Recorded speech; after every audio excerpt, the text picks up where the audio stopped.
श्रीहरि शरणं श्रीहरि शरणं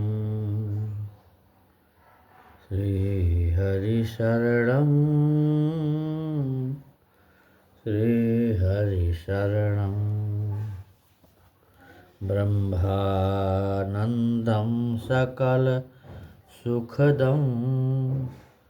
केवलं ज्ञानमूर्तिं द्वन्द्वातीतं गगनसदृशं तत्त्वमस्यादिलक्ष्यम्।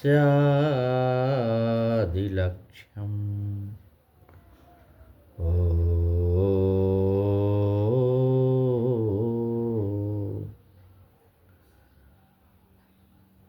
देखिए,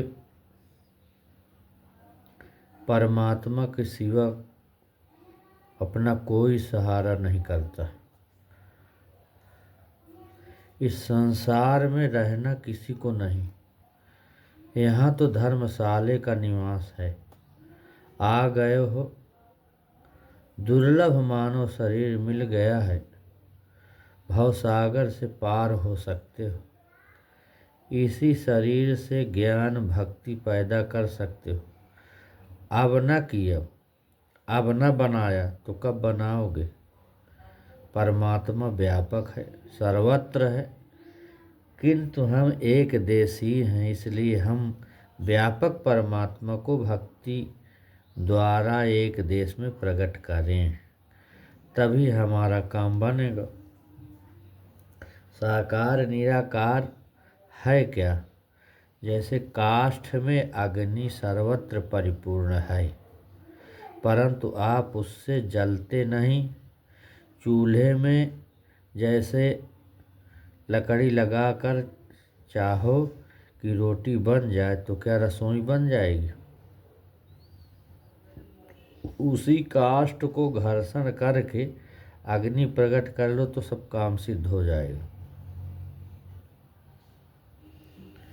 परमात्मा अखंड है, प्रत्येक देश काल वस्तु में है। कोई ऐसी वस्तु नहीं जहाँ परमात्मा न हो। सर्वशक्तिमान होते हुए भी परमात्मा में एक शक्ति नहीं। वह यह कि यदि वह चाहे भी तो हमसे अलग नहीं हो सकता। बस इतना इशारा और परमात्मा का अभेद होते हुए भी हम दुखी हैं, तो किसकी ओर से गलती? देखिए, द्रौपदी का उदाहरण है। पांचों पति एक से एक वीर थे। कृपाचार्य, द्रोणाचार्य, एक से एक महारथी बैठे थे। एक कुलांगना की बेइज्जती की जा रही थी। संसारियों का देखो कैसे होते, वहीं बैठे हैं और सब शांत हैं, कोई नहीं उधर सहायता कर रहा है। इससे बड़ा ज्वलंत उदाहरण और क्या मिल सकता है? आप चाहें कि पिता पुत्र भाई बहन पति से कुछ सहायता मिल सकती तो सर्वथा संभव। परमात्मा न करे कोई आपत्ति का समय आए, नहीं तो सब संबंधी मुख मोड़ लेते हैं। सिवाय परमात्मा के कोई सहारा नहीं देता। ऐसी भावना ही अनर्गल है कि फलाने व्यक्ति हमारी रक्षा करेगा। जब द्रौपदी की रक्षा के लिए बड़े बड़े महारथियों ने चूं तक नहीं किया तो तुम्हारे सहायकों की क्या गिनती है? संसारियों से केवल शिष्टाचार चलाएं और यह केवल रागास्पद नहीं है बात।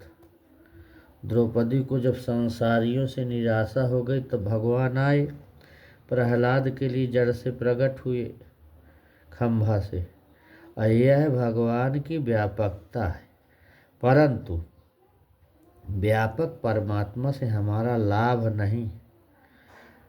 व्यापक अग्नि से आपका काम नहीं हो सकता, काम के लिए काष्ठ का घर्षण करके अग्नि को एक देश में लाना ही पड़ेगा। इसी प्रकार परमात्मा को भी उपासना द्वारा एक देश में लाने से ही कल्याण है। भगवान को एक देश में आने में कोई आपत्ति भी नहीं, क्योंकि वे स्वयं कहते हैं कि यदा यदा ही धर्मस्य ग्लानिर्भवति भारत अभ्युत्थानम् अधर्मस्य तदात्मानं सृजाम्यहं परित्राणाय साधूनां विनाशाय च दुष्कृतां धर्म संस्थापनार्थाय संभवामि युगे युगे। इतना ही नहीं, भगवान यह भी कहते हैं कि ये यथा माम प्रपद्यन्ते तास्थैव भजामि, अर्थात जो जिस प्रकार से मेरा स्मरण करता है मैं उसी प्रकार से उसका स्मरण करता हूँ। कितना बड़ा आश्वासन भगवान दे रहे हैं। अब भी हम न चेते तो हमारा दुर्भाग्य। जन्म तो कर्म के अधीन है, परंतु भगवान की दयालुता कर्म के अधीन नहीं है, वह भाव के अधीन है। कोई भी चाहे वह ब्राह्मण हो, क्षत्रिय हो, वैश्य हो, शूद्र हो, भगवान में भाव बनाकर भगवान को प्राप्त कर सकता है। भगवान का गुणानुवाद मनुष्य मात्र कर सकता है। ऐसा नहीं कि केवल ब्राह्मण ही भगवान का गुणानुवाद कर सके। भक्त तो चारों वर्णों के लोग हो सकते हैं, परंतु आचार्य चारों वर्ण के लोग नहीं हो सकते।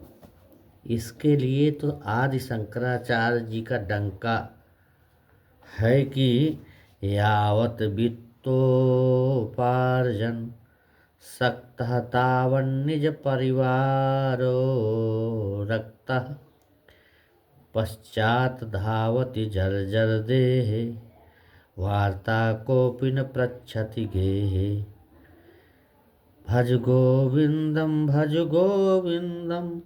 गोविंदम भज मूढ़ मते। कोई भी हो, किसी जाति का हो, वृद्धावस्था आने के पहले ही सचेत होकर भगवान का भजन पूजन पर्याप्त कर ले, इसी में कल्याण है। कल्याण किसी जाति में पैदा होने से नहीं होगा, कल्याण तो होगा भगवान के भजन से, हरि के सुमिरन से। और भगवान के भजन का मनुष्य मात्र को अधिकार है। ब्राह्मण होने से ही मुक्ति हो जाएगा ऐसी बात नहीं। यदि भगवान की भक्ति है तब तो ठीक है, नहीं तो ब्राह्मण भी नरक का अधिकारी हो सकता है।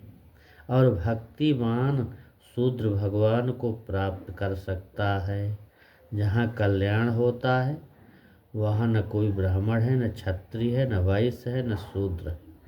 परमार्थ में कोई भेद ही नहीं है, भेद तो व्यवहार में होता। क्षमा खड्गः करेयस दुर्जनः किम करिष्यति। क्षमा रूपी खड्ग जिसके हाथ में है उसका दुर्जन कुछ नहीं बिगाड़ सकता। अतृणे पतिते वह्नि स्वयमेवोपशाम्यति। जहाँ तृण न हो वहाँ अग्नि का अंगार गिरे तो क्या करेगा, स्वयं ही शांत हो जाएगा। इसी प्रकार जो क्षमावंत हैं उनके प्रति किए गए दुर्जनों के व्यवहार स्वयं ही समाप्त हो जाते हैं। इसलिए सदैव ही उपेक्षावर्ती का सहारा लेना चाहिए। इस प्रकार से मैत्री, करुणा, मुदिता, उपेक्षा, इन्हीं 4 वृत्तियों में रहते हुए व्यवहार चलाना चाहिए। और किसी 5वीं वृत्ति का सहारा मत लो। ऐसा करोगे तो कभी अशांत होने का अवसर नहीं आएगा। धन के दुरुपयोग के संबंध में यह बात है कि 1 नंबर का दुरुपयोग यह है कि पापाचार दुराचार में धन खर्च किया जाए। तो नंबर 2 का दुरुपयोग यह है कि पूर्व की कमाई खाकर आगे के लिए कुछ संचय न किया जाए। धन को बुरे कामों में न भी लगाओ, तब भी यदि उनको सत्कार में न लगाया गया तो उसका दुरुपयोग ही है। दुष्कर्म में धन का उपयोग न करते हुए यदि सत्कर्म में नहीं लगाया जा रहा है तो यही नंबर 2 का दुरुपयोग है। इस प्रकार से तात्पर्य यह है कि प्राणी चाहे जिस स्थिति में हो वह मरना नहीं चाहता, परंतु यदि केवल खाते पीते हुए ही जीते रहता है तो ऐसे जीने से कोई लाभ नहीं। जीना वही सार्थक है कि जो कुछ आगे के लिए बनाया जाए। यदि केवल विषय भोग के लिए जीना है तो इस प्रकार पाप संग्रह करते हुए जीने से मर जाना अच्छा है। व्यवहार में यह अवश्य स्मरण रहना चाहिए कि अपने यदि किसी की भलाई न हो सके तो किसी की बुराई भी न करना। साथ ही भगवान का भजन पूजन कुछ न कुछ अवश्य करते रहना चाहिए। मन तो चंचल है, मन लगे या न लगे भजन पूजन में समय खर्च करना चाहिए। यदि अभी नहीं लगता तो थोड़े ही दिनों में लगेगा। संसार से पहले ही त्यक्त है। संसार में ग्रहण करने योग्य कुछ भी नहीं। ग्रहण क्या करोगे?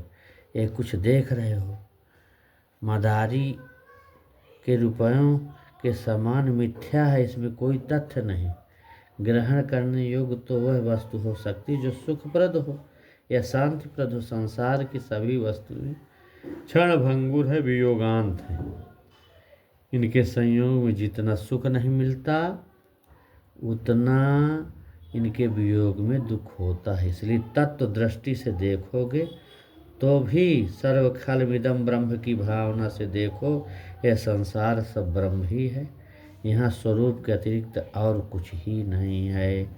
तो फिर जब सब कुछ अपना स्वरूप ही है, अपने से भिन्न कुछ दूसरी वस्तु नहीं है, तो ग्रहण किसका करोगे? इस प्रकार भी संसार में ग्रहण करने योग्य कुछ भी नहीं है। इसलिए किसी भी दृष्टि से संसार में ग्रहण करने योग्य कुछ है ही नहीं, सब व्यर्थ है। पर भावना बनाओ और न कुछ त्यागने की इच्छा करो। त्याग ग्रहण से सर्वथा अलग रहो। जब न कुछ त्यागने की इच्छा करोगे और न कुछ ग्रहण करने की इच्छा, तो वासना रहित होकर के अपने स्वरूप में स्थित हो जाओगे। इसलिए विचार करते हुए यह बात अपने मन में दृढ़ कर लो। और कुछ त्यागने योग्य ग्रहण करने योग्य कुछ नहीं है। इसलिए अपने स्वरूप में मिल करके भगवान का नाम लो। ओम शांति, ओम शांति, शांति शांति।